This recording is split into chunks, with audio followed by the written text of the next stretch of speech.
Despite dealing with more than her fair share of creeps, there was this one tall and skinny lunatic who sent the setup into a nervous panic. It's nice to finally see you. This is crazy. He made her so uncomfortable that the encounter earned her the nickname Nervous Nelly. Are you nervous? Yeah, I'm really nervous. So I guess that says a lot, but after all these years, where the heck is Dupee? Now, word on the street is that John Michael Dupee is currently hopping between towns and different shelters. But before that, he happened to be a package handler who was interested in a totally different kind of business. Hello. On the surface, he was just your average 40-year-old trying to make ends meet. But when you dig deeper, the dude was surfing the net and looking for trouble, specifically in some really inappropriate chat room. Right from calling his targets fancy names of endearment like hon and baby, this dude knew how to woo, or so he thought. I'm all fresh from the shower.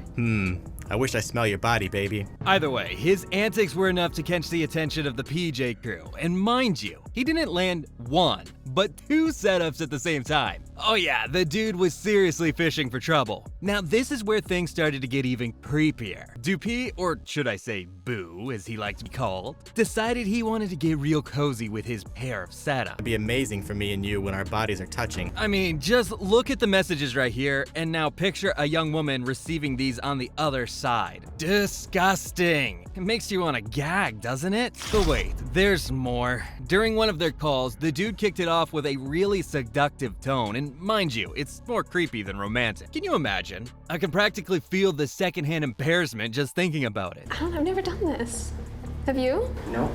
I guess that's the internet for you. You never know what kind of characters you'll run into. But this dude was a cut above your average terminally online weirdo, to say the least. What is your plan here tonight? First off, the guy decided to roll up to this house, and you know how most losers come on their own, right? Yeah, this one decided to carpool. Hey, boo, where are you? I'm outside. The audacity! He had his sister drop him off without spilling the beans on why he was there. Way to make her an accessory to your crime, dude. What's more, our man here didn't come empty-handed. Presents. What do you got?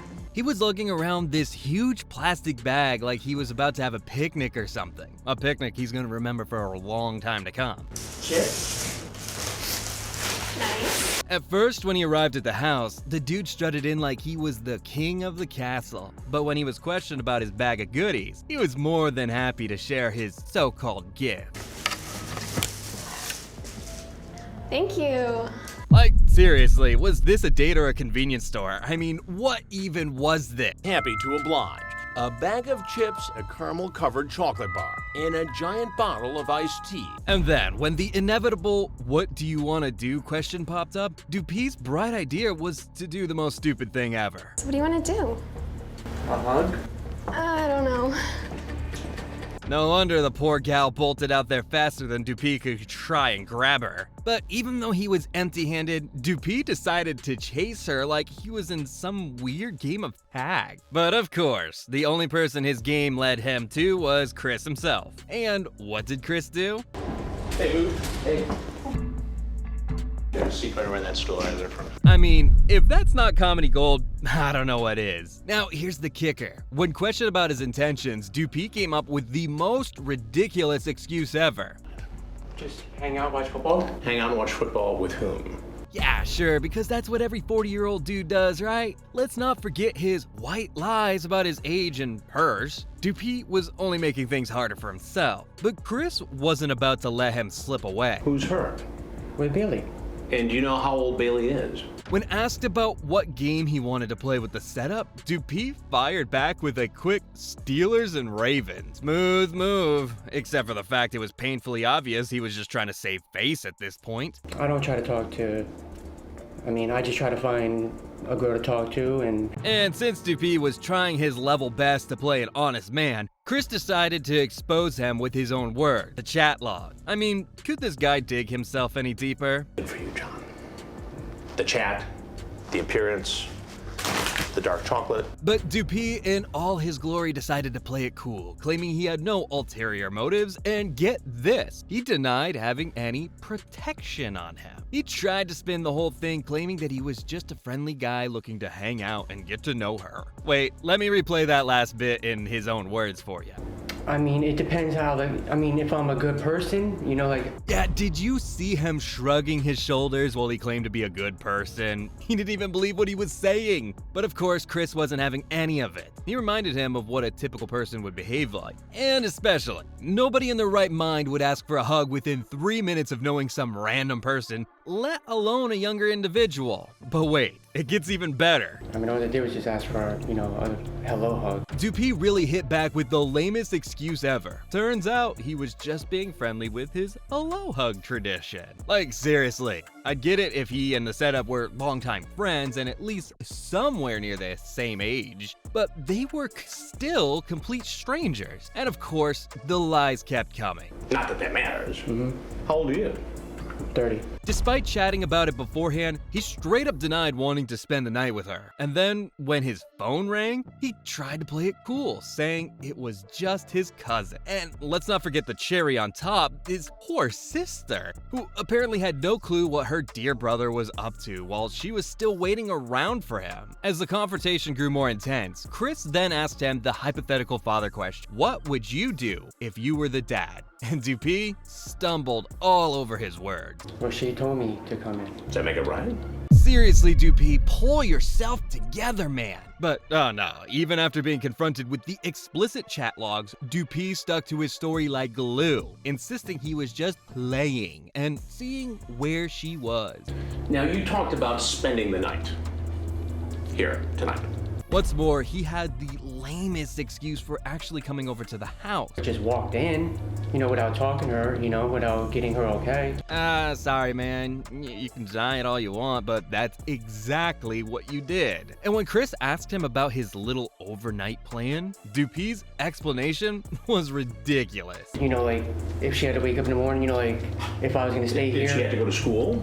Okay, so now I'm struggling to figure out how any of that mattered to him. So what if she didn't have to go to school? Would he have kept her up all night? Well, Dupee was caught in his own web of lies as Chris continued to hammer him with questions. Finally, when he realized there was no way out, Dupee circled back to the only thing he could. And all I was doing was just coming here to watch the game. Yeah, more excuses. But hey, can we all take a moment to notice how this guy's body language changed with time? Going from that cheeky, smug look he wore on his face to sweating bullets and stammering to find answers, Dupee's personality had gone through a drastic shift during the entire confrontation. Chris probably took the hint and decided to cut the interview short from his side. After all, Dupee's day had just begun. And when it was time for the big reveal, Dupee wasn't ready to stick around. He tried to pull a Houdini and make a break for it when the cameras came out. If you want to leave, you should go out that door right there. He knows what happens next. Like, really? You thought you could just slip away into the night? Think again, buddy. Because after all the drama you put up, it's about time you face the music. However, Dupee, in a dramatic turn of events, broke down in tears when he was asked to waive his right to remain silent. Now, this is where things get interesting. In the aftermath of his arrest, Dupee tried to do some damage control, claiming that their conversation were mostly about random stuff. And why would you at 30 think it would be okay to hang out with a 13-year-old girl home alone? Yeah, because talking about the weather totally explains why you showed up uninvited, right, Dupee? But when the cops confronted him about her age, Dupee pulled out the oldest excuse in the book. She looked older in her profile picture. We just hit it off, friends. Give me a break! And to top it off, he justified his awkward hello hug tradition by claiming he hugged everyone he met for the first time. Sure, Dupee, whatever helps you sleep at night. I know, we just came to hang out. You know, I brought. What, get a hug? By the way, I didn't catch you swooping Chris into your arms, so yeah, there's that. But wait, it's not over yet. Dupee kept digging himself into a hole of denial, swearing up and down that all he was going to do was watch the game together and nothing more. We were just talking. Just talking. Well, now you're here. I mean, yeah, sure thing, but sadly for him, that's not what the chat said. Like, this dude needed a serious reality check and soon. But with every moment he spent at the interrogation center, his list of lies continued to grow. Dupee first started off with the classic single and lonely card, claiming he hit it off with her. Yeah, because nothing screams romantic compatibility like a 40-year-old dude with someone so much younger, right? But hold on tight, because it's about to get a whole lot messier. What do you do now? Nothing. Besides go online and try to talk to young girls. Enter the female investigator, who wasted no time laying down the law. We wrote out those charges, but we want to talk to you and hear your side of it. She straight up told Dupee that it wasn't just creepy, but downright dangerous for a guy his age to be hanging out with her, especially since she was home alone. But did he listen? No. He doubled down on his denial, claiming he would have totally shut down any inappropriate advances. Are you single? Mm-hmm. No, it's just sister that dropped you off.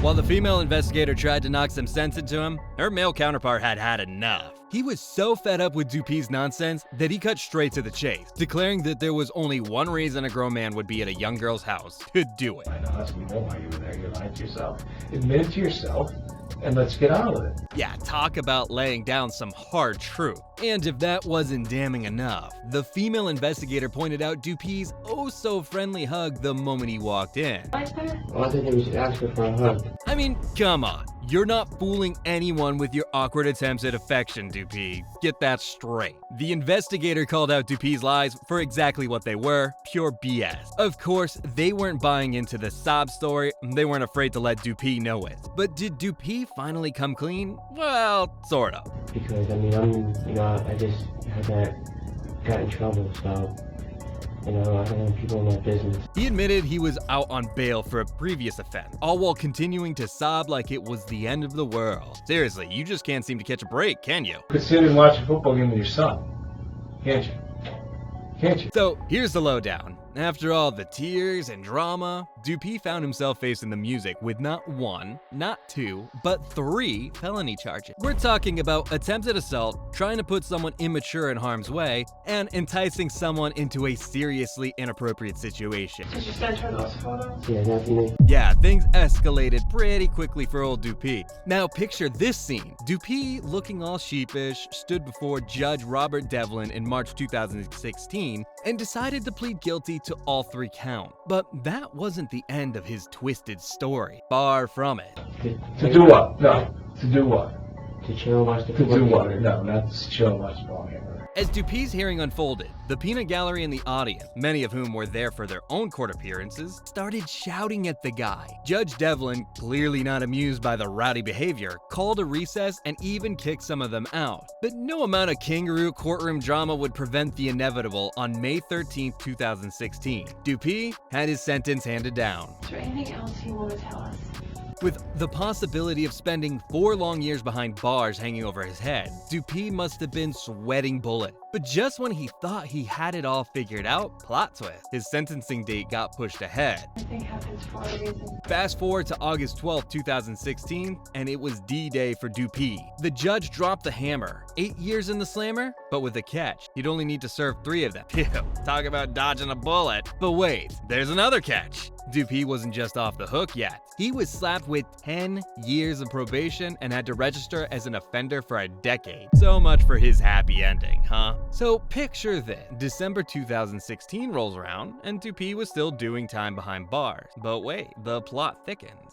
A Maine police officer decided to stir the pot by reaching out to a Connecticut state trooper about Dupee's older brother, Brandon, who was apparently on a little adventure of his own. So what's the deal with Brandon? Well, it seems caught the attention of the authorities thanks to his questionable driving. The trooper on duty got a whiff of something suspicious. Turns out, it was the unmistakable smell of marijuana wafting from Brandon's vehicle. Now this is where things took a turn for the worse. The Norwalk police got involved after the trooper noticed Brandon's sluggish movement, slurred speech, and overall state of confusion. Not a good look, Brandon. And just when you thought it couldn't get any worse, Brandon failed the standard field sobriety test with flying colors. Just the thing he was dreading. A police canine then got involved in sniffing out the drugs in Brandon's car. And what did they find? Well, according to the authorities, it was about 4 ounces of pot. Yep, you heard that right. Brandon was cruising around town with a stash of weed inside his ride. However, after his little run-in with the law, Brandon found himself in some hot water. Allegedly, he gave the old runaround when it came to consenting to a breath test down at the police station. It's the kind of move that can land you in more trouble, which is exactly what happened with Brandon. Brandon got hit with charges for driving under the influence and possession, all because of his little joyride had gone wrong. But Brandon decided to make yet another wrong move, probably his last. In a desperate bid to get out of jail, he called up his sister, Lindsay Dupee, to bail him out. And what do you know? By some stroke of luck, or perhaps sheer desperation, Brandon managed to secure his release with a $500 bond. Talk about cutting it close, Brandon. But the drama doesn't end there. As if things couldn't possibly get any worse, Brandon's license got yanked on the way out, and both siblings were given the grim news that his driving privileges had been suspended. Fast forward a little over an hour later, and disaster struck. Brandon, in a moment of what can only be described as absolute stupidity, decided to take the wheel of a 2010 Honda Accord. Sometime later, a few miles ahead, he lost control, careened off the road, and plowed right into a tree. Both Lindsay and Brandon were pronounced dead at the scene, their lives tragically cut short in a split second. To make matters worse, they had to be mechanically extracted from the wreckage, which really paints a picture of exactly how reckless this guy was. It was a sobering end to a series of events that spiraled out of control in the blink of an eye. Dupee had tragically lost 2 of his siblings while he was still cooling his heels behind bars. But even with this loss, he still needed to complete his sentence. Because of that, he didn't get his taste of freedom until July 2018. But life outside the slammer wasn't all rainbows and sunshine for our friend Dupee.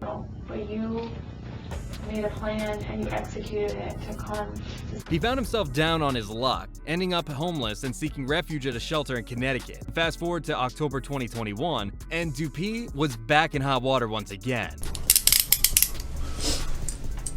Turns out, he had gone and broken the terms of his probation, landing himself back at square one all over again. From October 2021 to June 2022, Dupee was stuck in the clink serving out his time for his slip-up. But fear not, folks, because there's a glimmer of hope on the horizon. Dupee was out on bail, counting down the days until his next court appearance. So, will he turn over a new leaf or find himself back in the same old mess? Only time will tell. In the meantime, Dupee found solace in a shelter designed for those battling addiction. It's a small step in the right direction for the guy, a chance to get him back on his feet and start anew. Here's hoping he takes. And with that, we're pretty much caught up with where everybody's favorite former mail carrier is today. I really hope some good ends up coming from this mess, considering it's been pretty bleak from the get-go. But what are your thoughts about this? Let me know in the comments down below. And if you enjoyed this video, make sure to drop a like, subscribe, and turn on my post notifications. And hey, you can now also visit my social media pages and stay up to date with all my latest content. I'll see you there. And if you like this video, I just dropped another for you right here, so don't forget to watch it.